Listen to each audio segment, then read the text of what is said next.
ওজন কমানোর ঘরোয়া উপায়গুলো কী? আমাদের বর্তমান সময়ে ওজন অনেক বেশি পরিমাণ বেড়ে যাচ্ছে।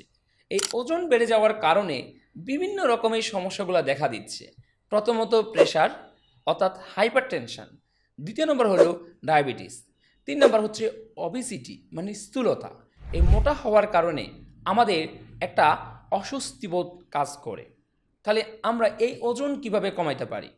প্রথম পয়েন্টটা হলো রাতে ঘুমানোর পর সকালে যখন ঘুম থেকে উঠি আমাদের প্রচুর পরিমাণ পানি পান করা খালি পেটে। প্রচুর পরিমাণ পানি পান করলে আমাদের পেট ভরে যায়, তাহলে আমাদের খিদেটা কিছুটা কমে যায়, ফলে আমরা খাদ্য কম খাই, ফলে এইভাবে আমরা ওজন কমাতে পারি। 2 নম্বর পয়েন্ট হলো যদি আমরা সকালে প্রতিদিন ওজন দেখি আমার ওজন কত, তাহলে আমাদের একটা ট্রেডিশন তৈরি হয়ে যাবে আমার ওজন প্রতিদিন কতটুকু পরিবর্তন হচ্ছে। এভাবেও একটা সাইকোলজিক্যালি মানসিকভাবে ওজন কমানো যায়।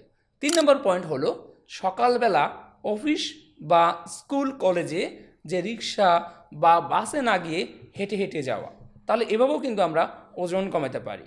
4 নম্বর পয়েন্ট হলো আমাদের খাদ্যাভ্যাসের মধ্যে যেগুলো ফাস্ট ফুড অর্থাৎ যেটাকে আমরা জাঙ্ক ফুড বলে থাকি সেটা না রাখা, কারণ সেগুলোতে বেশি পরিমাণ ক্যালোরি থাকে।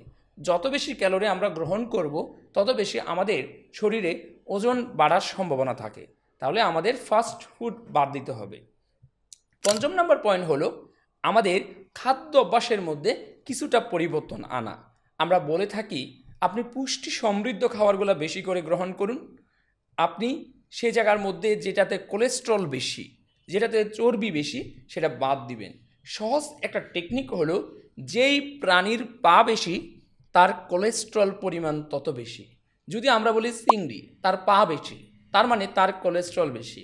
যদি আমরা বলে থাকি খাসি তার কোলেস্ট্রল বেশি, গরু তার কোলেস্ট্রল বেশি, তবে তুলনামূলকভাবে মুরগি তার পা 2টা, সেই কারণে তার কোলেস্ট্রল কম। সবাইকে ধন্যবাদ। সালামু আলাইকুম।